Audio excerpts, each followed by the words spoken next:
Selain kemudian kurikulum Cambridge sebagai keunggulan dari Madrasah Mu'allimat, apalagi Bu yang kemudian kita bisa sampaikan bahwa ini bagian dari komitmen Madrasah Mu'allimat mendukung gerakan internasionalisasi persyarikatan. Oke, kalau kita balik lagi ya kepada 3 poin tadi bahwa Mu'allimat sebagai kader ulama, kader pendidik dan kader pemimpin, di situ ada ulama begitu ya. Memang kita harus menyiapkan ulama-ulama ya, khususnya ulama perempuan gitu yang mungkin masih jarang begitu ya, karena kebetulan kita santrinya perempuan semua, sudah ada 1.249 santri saat ini.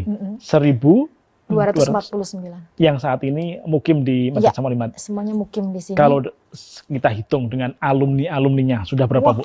Udah puluhan ribu kali ya. Dan itu masih terjalin komunikasinya dengan madrasah ya? Alhamdulillah, luar biasa. Ada biasa. forum alumni begitu? Iya, karena ini sekolahnya cukup punya sejarah begitu ya.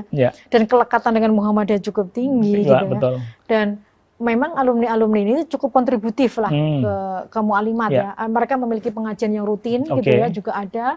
Kemudian mereka di antar angkatan mereka juga ada. Itu belum lagi yang lebih sepuh gitu ya. Mereka juga punya gitu ya.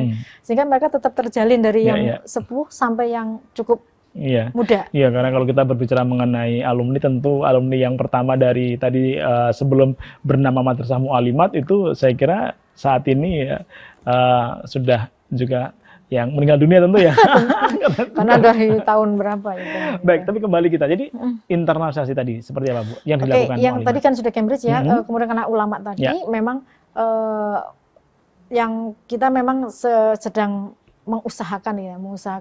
Tapi ini sebenarnya kita sudah deal ya, karena sudah bisa bergabung dengan di Mu'allimin terkait dengan kurikulum Mu'adalah. Jadi bagi santri-santri kita yang akan kuliah ke luar negeri, tentu ini menjadi kartu yang cukup, kartu as ya kalau istilahnya. Kartu sakti gitu ya. Kartu sakti gitu ya. Karena memang kalau ke luar negeri yang Eropa itu Cambridge, kalau ke Timur Tengah itu Mu'adalah itu gitu. Jadi alhamdulillah ya kita sudah bisa ikut di situ, sehingga santriwati kita bisa cukup punya jalan yang baik lah ya untuk. Jadi kalau kita ilustrasikan ya jalan tol lah ya, dan memang santri-santri kita itu yang ketika dia ada di luar negeri ya, contohnya misalkan ke Timur Tengah, misalkan dia di Al-Azhar gitu ya, itu kan sudah ada beberapa generasi ya yang di sana.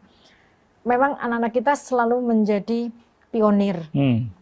Jadi ketua pimpinan cabang Aisyah itu selalu ada di tangan Mu'allimat kayak gitu. Ini yang terbaru juga dari Mu'allimat karena lanjut ke S2, jadi tetap di Mu'allimat.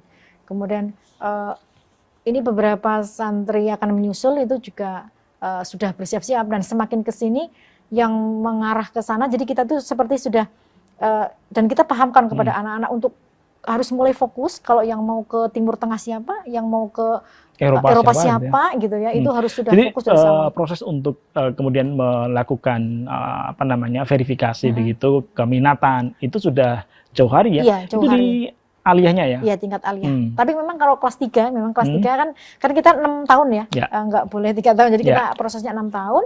Di kelas 3 kayak misalkan kayak tadi 3 yang aliyah apa yang 3 yang MTS ya. Yang MTS ya. Kalau istilahnya kalau di kita kelas 1 2 3 4 5 6 gitu ya. Nah, kelas 3 itu memang kita selalu beri wacana itu. Jadi jangan sampai di kelas 4 baru memilih baru bahkan terpikir mau kemana gitu ya. Jadi kelas 3 sudah mulai proses untuk verifikasi keminatan. Istilahnya brainstorming. Brainstorming bahwa nanti ketika di aliyah akan ada peta Timur Tengah, peta Eropa. Jadi itu peta jalan kehidupanmu ke depan ya. Kira-kira seperti itu ya. Jadi Timur Tengah juga kita, makanya kan ini kita mulai penekanan lagi gitu ya, penekanan lagi karena setelah pandemi ini kan memang cukup mengganggu ya, cukup mengganggu. Dan proses pendampingan untuk keminatan tadi itu sudah diawali dari kelas 4 ya berarti ya. Setelah kelas 3 kemudian mereka sudah mulai terbayangkan mau kemana, kelas 4 mereka kemudian mulai pendampingan ya. Yang ke Eropa, yang ke tentu ada perbedaan ini ya pendampingan ya Bu ya. Kalau Eropa seperti apa yang ke Mesir seperti apa. Ada kalau di Eropa kemana Bu?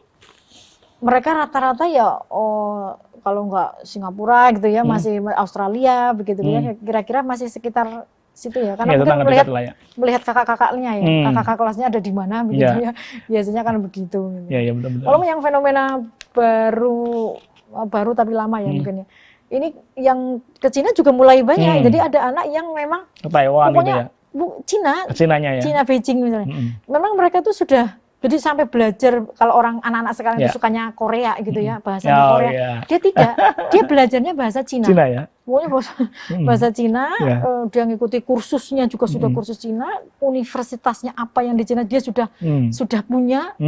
Gitu. Jadi sudah benar-benar memilih gitu di situ. Jadi saya melihat memang ini sekaligus mungkin itu mengikis stereotip ya. Oh iya jelas, makanya saya bilang begini Pak Budi, mu'alimat itu cukup luar biasa ya, cukup unik gitu ya. Jadi dia anak-anak ini tuh sudah bisa melintasi zaman gitu, atau melintasi tadi stereotip perempuan ya.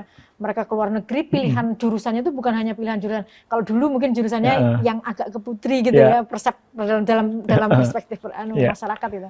Kalau sekarang sudah enggak, sudah benar-benar. Jadi kira-kira lagu gerak melintasi zaman madrasah mu'alimat sudah pada jalan yang benar ya. Betul. Itu memang luar biasa ya kalau. Jadi mereka kayaknya sudah keluar dari stereotip tadi gitu ya. Jadi bahwa termasuk misalnya desain, grafis, kemudian teknik sipil misalnya gitu. Bahkan tidak sedikit yang jadi artis ya. Itu pilihannya lain ya. Gitu.